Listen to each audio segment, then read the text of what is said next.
Hi there, this is the final video of the series I began a year ago to go from A to Z for tapes that I collected from 2019 to 2024, almost a full year. Before I get into it though, I'm going to revisit something that I found, I did get a little of a Facebook discussion about a couple weeks ago, and this guy has since blocked me. And I don't want to spend too much time on this, but I found it kind of interesting because he is a bootlegger, or at least he intends to be a bootlegger. He's really just like a troll or punk. But I thought I would just get into like the discussion we have because I screen capped it before he's blocked me now, which is I think is kind of funny. But I'll just show a little bit of this first. So this tape I have, the Neutral Milk Hotel. It's like one of my prized possessions, right? So I kind of posted about this and said that this, I got, because one of these just sold for $250 on eBay, and I got mine for 30 here. Originally, it had sold, I missed it when it was 20, and then somebody sold it for 30. This was like 5 years ago. And anyway, so this guy, Lionel, he says, need new tapes to sell to gullible people for my side hustle. Plus, I hate Neutral Milk Hotel. Boom, perfect. So obviously he's really awesome to start off. And it would be easy as F to bootleg these. Thanks for the idea. So, oh yeah, like I said this whole thing up here. You can read all this if you want. But, I was saying, like, for those of you who doubted it, that this was real, because a few people did, there was like one sold on eBay, and I don't think the person who sold on eBay was able to screen cap this because it's stuff that I didn't have in my pictures. Anyway, and they match. So, it's like whenever these things come up, they might be easy to bootleg, and this is like an actual real issue. So, I was like, so of course we got into it from there because like he's obviously a troll or a punk. So he's telling me about like his equipment that he's going to use to pirate these, and how people are stupid and he's smart, and what else? I'm just kind of like going over this. He seems jealous, like I have to consider that, people seem jealous sometimes of this sort of thing. And maybe that's why. I don't know what his motivation is sometimes.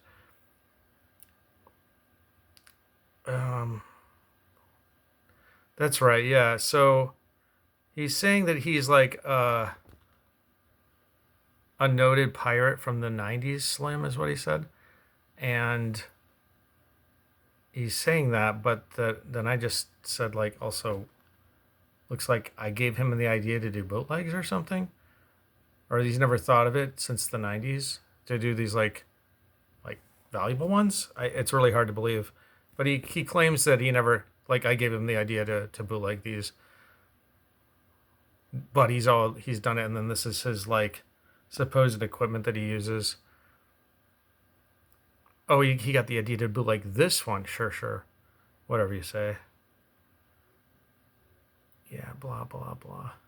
Anyway, he's a scammer, and I found this to be like valuable. Like, actually, the cassette group decided to erase this and whatever.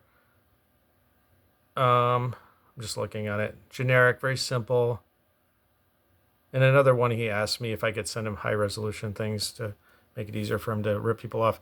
But see, the thing is, like, it doesn't matter. This guy, it doesn't matter at all. He's irrelevant, because this has been happening with certain people. There's a seller in Peru I've been talking about who does rip people off, and he's got like some things listed on eBay for like $700 that are Nirvana tapes.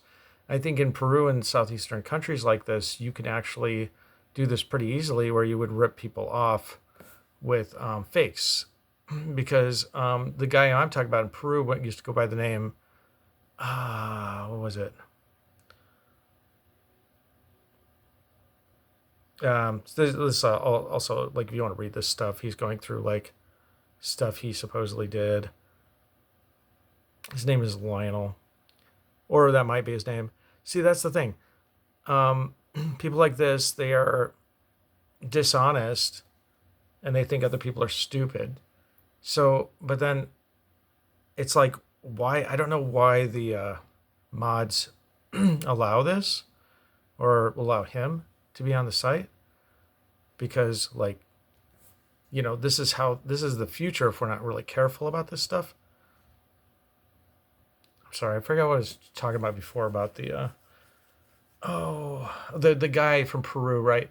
Because like I feel like in Indonesia, when those tapes were being phased out, some of the people who had like the means to make professional tapes could probably do something like a generic white label thing.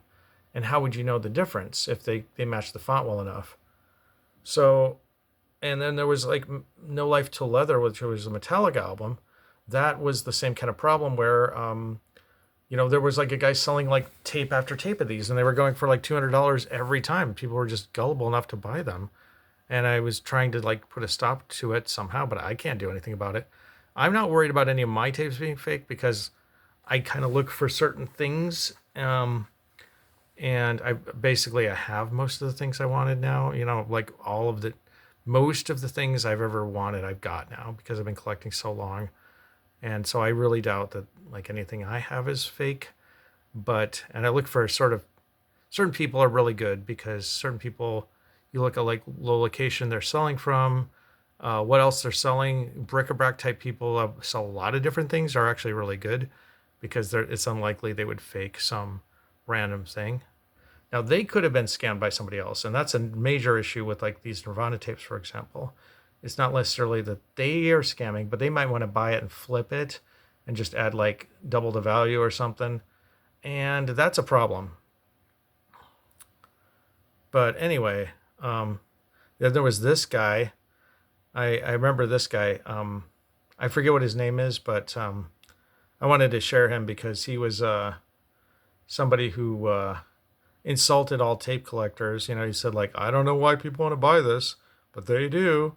And it was like, that's the thing that I think that the tape group needs to get past, is like not being afraid to call people who insult, the people who collect, call them out. Anyway, yeah, I thought I would just begin with this because it's like one of these things where, and of course this just kind of goes on because we're getting more into this. I kind of asked some other people what they thought because they liked some of the things he said. I think it's stupid for them to like that because, it's just going to devalue the entire thing. They want to sell things too, right? So are we going to like kind of take a stand against people who openly admit to being scammers and then want to just rip people off because they think that these people who want to buy tapes are stupid? I don't really know why you would stand with that guy. I don't know why you would support him in any way, because I think you should just say, well, screw you, man. Like, you're not a part of the group. You don't want to be. Anyway, yeah.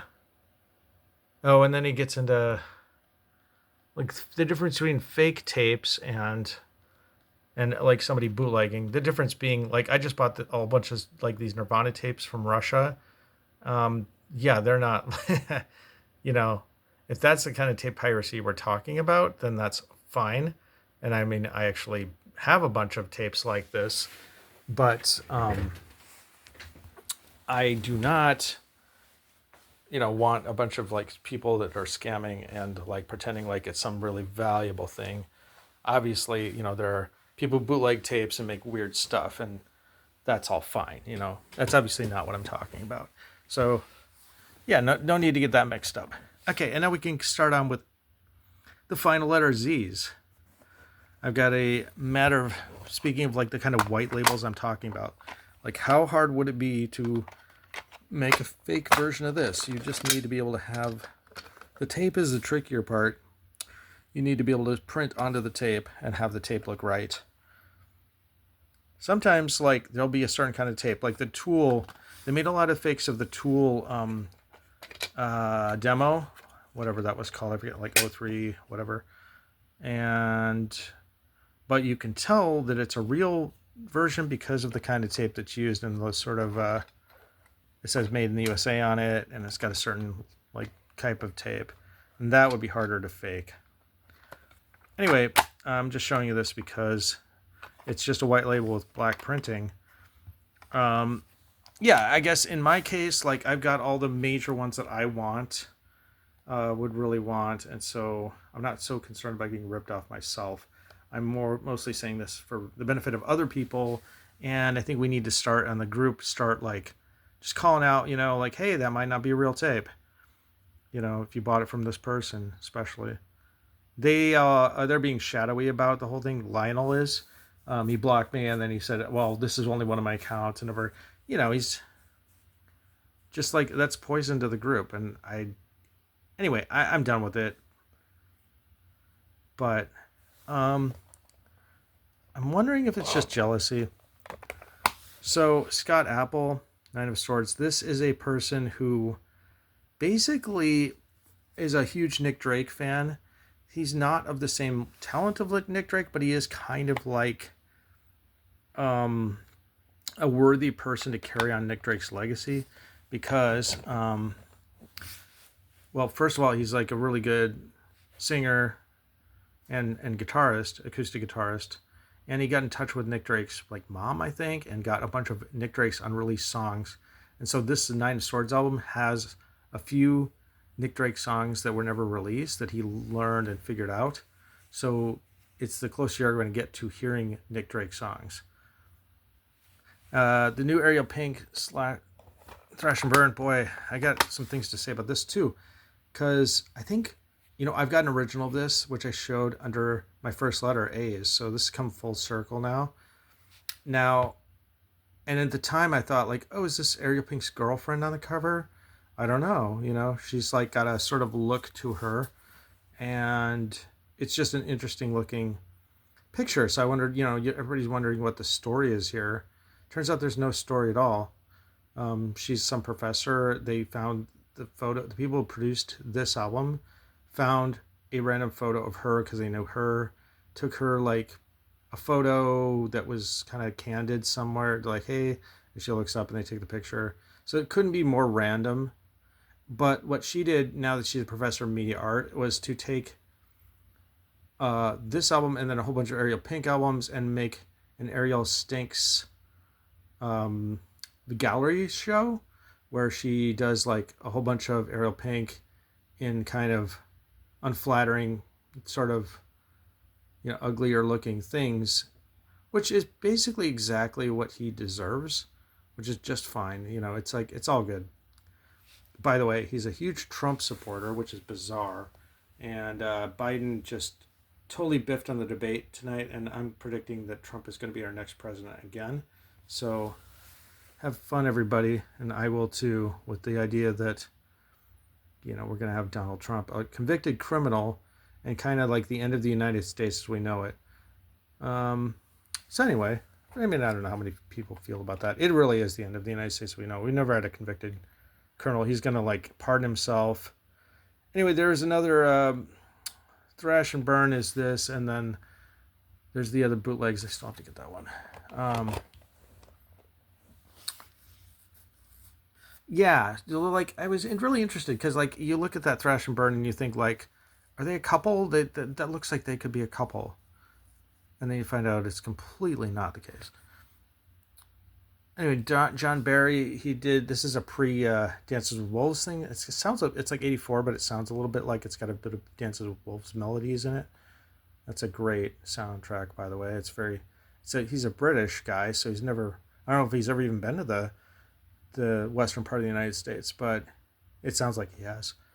Here's an original stereo, I believe, Magical Mystery Tour from Australia, and I've got a German one too. Now these ones here, they are well noted for being just say stereo, right? Yeah. So this is like from back in the day. There's a guy who covers all the Beatles albums on cassette and other mediums. He talks about these two, the German one and this, because it was the only way you could get Magical Mystery Tour in stereo in the 70s. It was kind of like, and it was only on like a record and the tape version. I'm pretty sure there's also a record version. But I think the tape, it was kind of like, that was kind of thought of as the better one for some reason. by him. I don't know. I think he said that that's the best sounding one. I could be wrong, but it was the only way to listen to it in stereo in the day. Nightmare on Elm Street Part 5. It's funny to me, and Friday the 13th. I just listened to these two last night, and I actually listened to this one just now. I finished that up. It's funny to me that certain people, I don't know, seem to think like it's their version of classical music as horror soundtracks, which is really funny to me. Like, nothing wrong with horror soundtracks. I like them. I just think that people should realize that the world of classical music is a little bit, and like orchestral music, I guess, is a bit broader than horror soundtracks. It was the weirdest thing to see like these have a resurgence.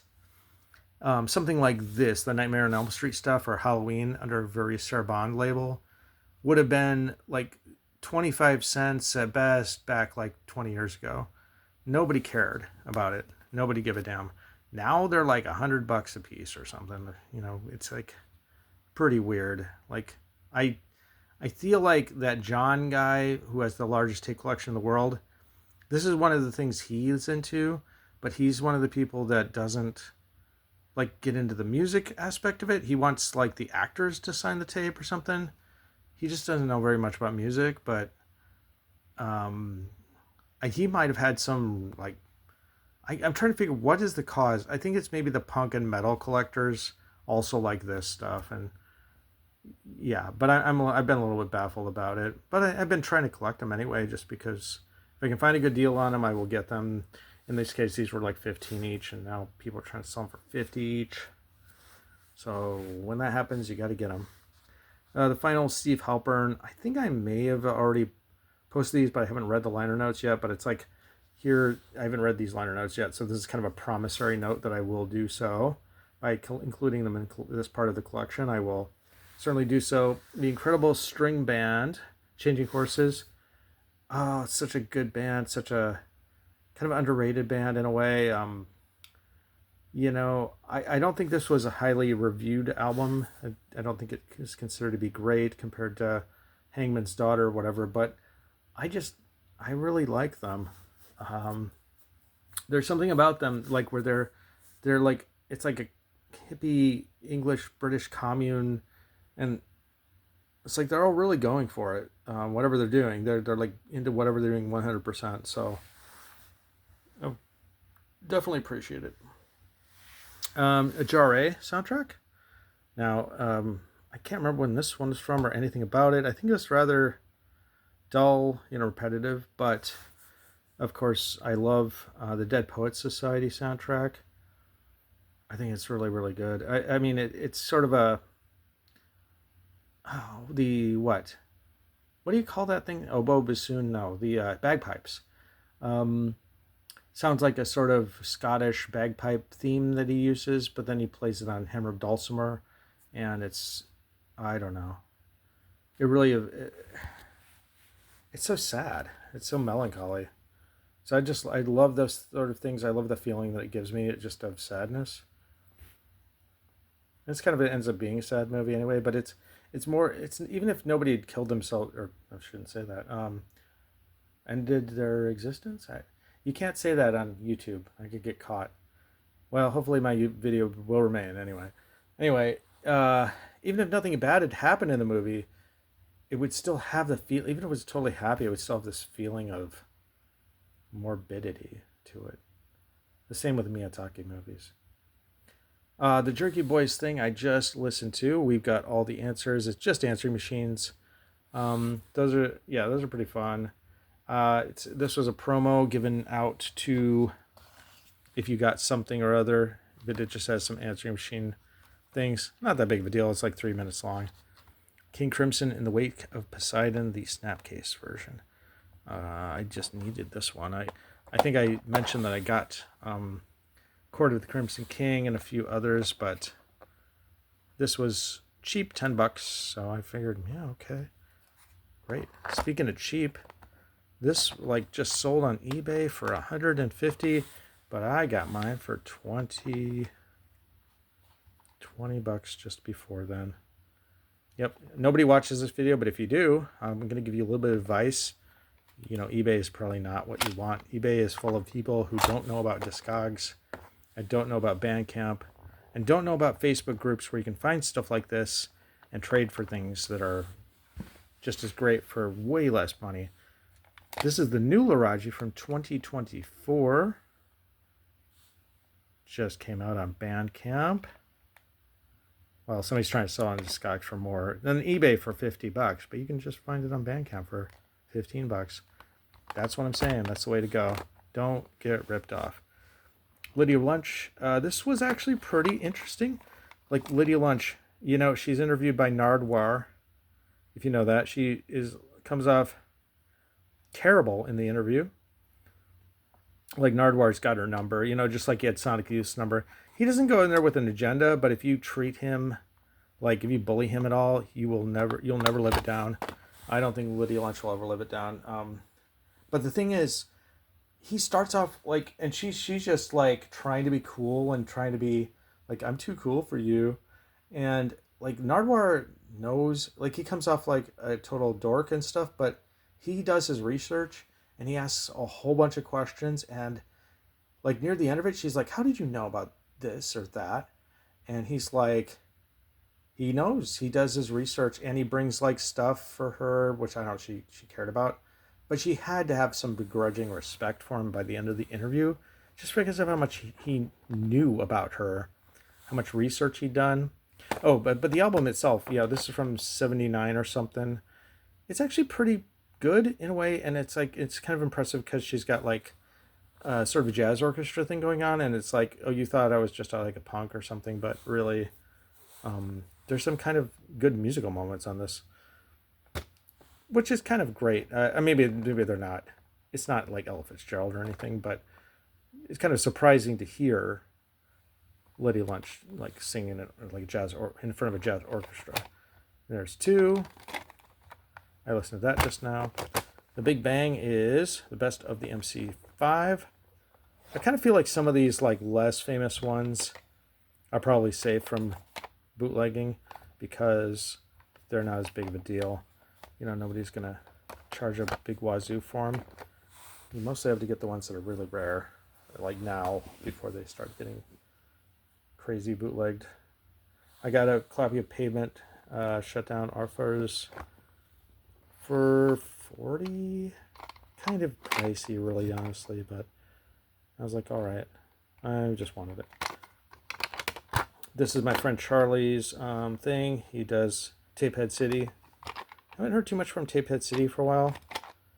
He also did that famous Nirvana one that I can't get. I got the blue one. I traded for the blue one, but the red one, I need to get that. You know, I could have gotten it for $13 because he was like, hey, you should get this. And I was like, why? And I see why now. Oh, here's a Zabriskie Point from a snapcase, an Ampex snapcase of it. It says some Pink Floyd and some interesting things. It's kind of a weird movie, too.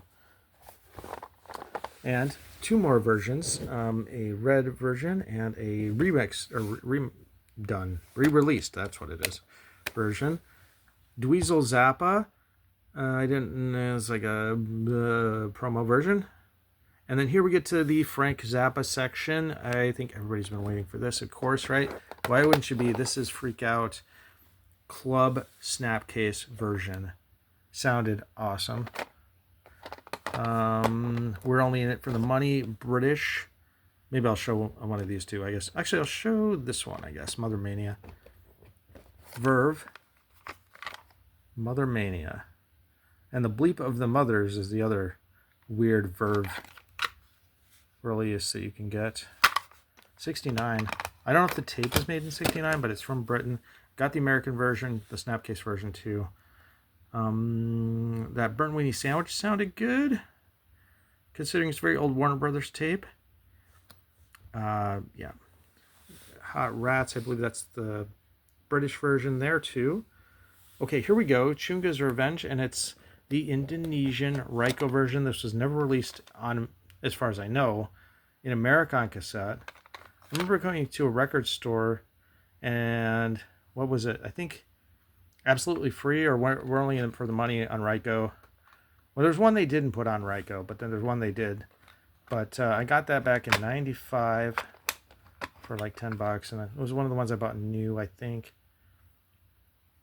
First time I was on State Street. Long time ago. Actually, the second time. The first time I hid in a bookstore and didn't really do much. Anyway, yes, this is the Indonesian Ryko Chunga's Revenge. You know, like it's not on Discogs or anything. Now, I haven't really talked much about Frank Zappa himself. Oh, and the Grand Wazoo. This is also a wild reissue from Poland, though. And this has, like, they go through a whole 9 yards with this one. So, oh shoot, my tape case is broke. Sorry. But yeah, I'm not going to dig it all out, but there is the full liners with lyrics and everything. I must have read all the lyrics. Yeah, Frank Zappa is, I think, the world's most underrated guitarist of all time. If you doubt it, just put on so anything really, like anything beyond like 75. I think he's still the same guitarist and still the same like genius that he was before 75, but then somehow, you know, I think he got like a different guitar, Gibson or something, that really just anyway, yeah. And of course his compositions, Perfect Stranger, just listened to. Here's a couple more, the 81 albums that are these were not put on Ryko. I don't know why, but yeah, those two. And You Can't Chic Too Late. Anybody have any idea what this one is? Good old Ryko. I think it's Ryko. Yeah, I believe so. Decided, no, Barking Pumpkin, I guess. Oh, okay.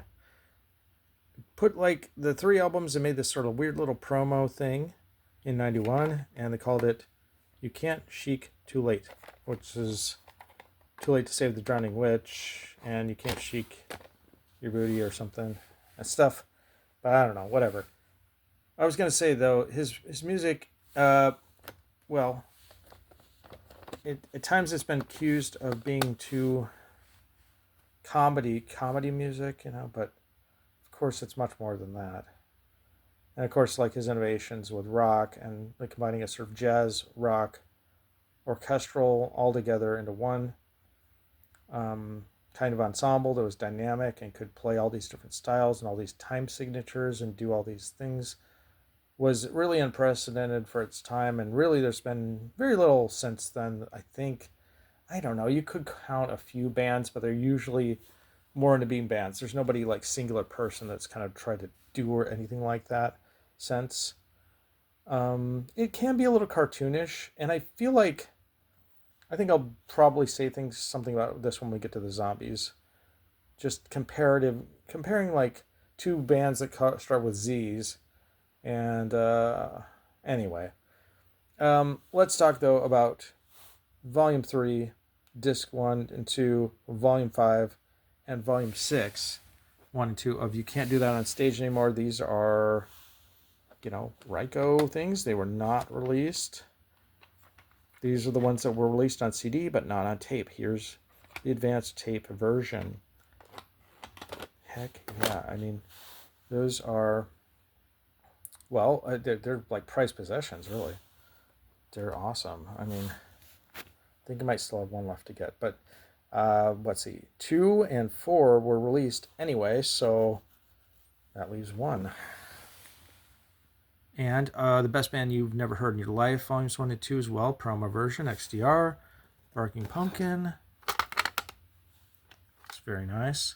This, of course, is in addition to all of the major albums and things, you know, from my other collection that I've got, Lost Episodes, promo version as well. From Britain, Ryko. You can tell it's Britain because of these, I think it's, yeah. Oh, yeah, Chop 'Em Out. That's British. Okay. So, yeah, you can tell. And then if you wanted to see, of course, the rest of my Frank Zappa, which has all the major albums, major releases, at least the vast majority I've listened to. There's a few I haven't listened to yet. I will try to prioritize it. But all this stuff from 89 to 2019, that's on those are the pictures. I mean, I show sometimes for the collection or for the thumbnail that. But I've got pictures of all that, and someday I'm going to take pictures of all of this stuff.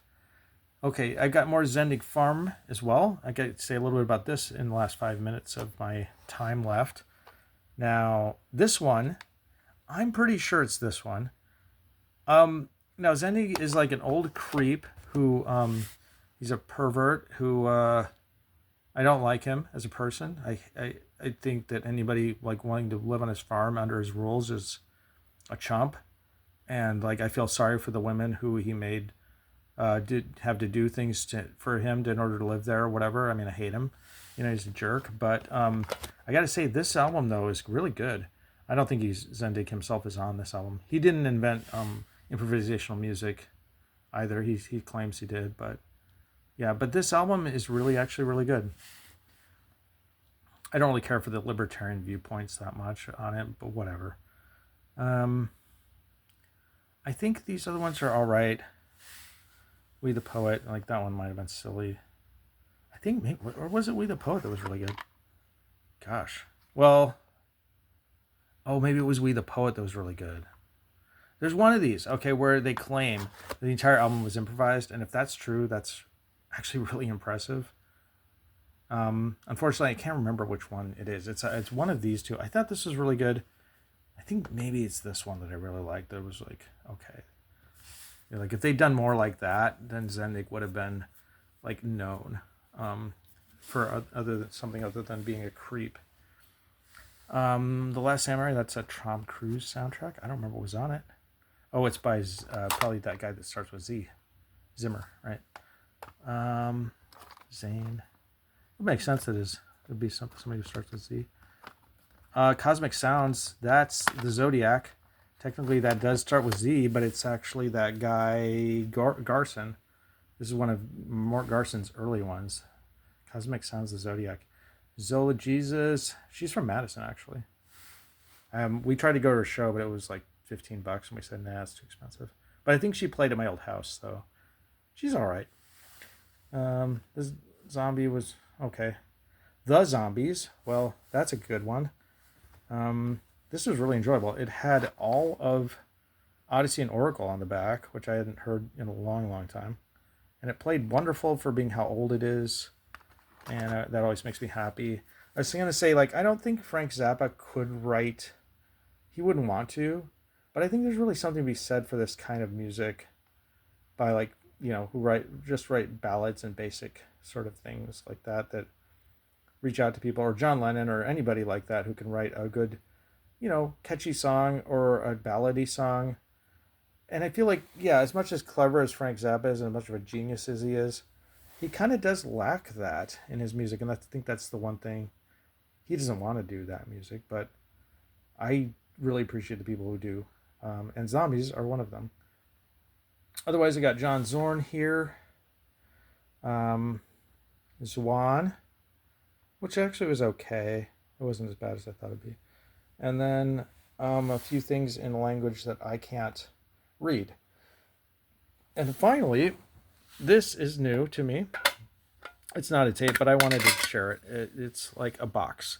A metal box that my friend from Germany, who's here right now, found in a gift shop when she went to the album museum in Germany. And I really wish that I could donate these tapes all to a museum myself. The problem is I can't because I don't know if they'd be broken up and sold. And I just feel like, well, everybody who like drools when they look at this collection, as well they should. They don't really talk about, I don't know, they sometimes pat me on the back or say, great collection, Tim, great. But more often than not, they just kind of don't say anything about it, which is kind of weird. Or maybe they don't like me. I don't really know. But in any case, it's, well, it's not sad. I'm going to say it's fine as long as I can do something with this collection. And I know I've been saying this a lot, what am I going to do to preserve this? If I can't, it's going to all be glued together, like I said. But I've been thinking, like, lately, it could be glued together in a big, like, wall. That'd be 25 feet tall by 25 feet wide. And I could rent a gallery space. By the way, here's my trade tapes. I should be showing these off. And my prepared guitar stuff. So this isn't the end. In about a month, I'll probably do another video with more acquisitions, but it won't be A through Z anymore. And I'm going to get more into the Eastern tapes, like the Bollywood stuff. And someday, like I said, glue all of this together into, like, once I've listened to it all, and then I'll try to photograph things and glue it all into a giant wall and rent a gallery space and then smash it all with a sledgehammer. And hopefully that'll be many, many years from now. And who knows, maybe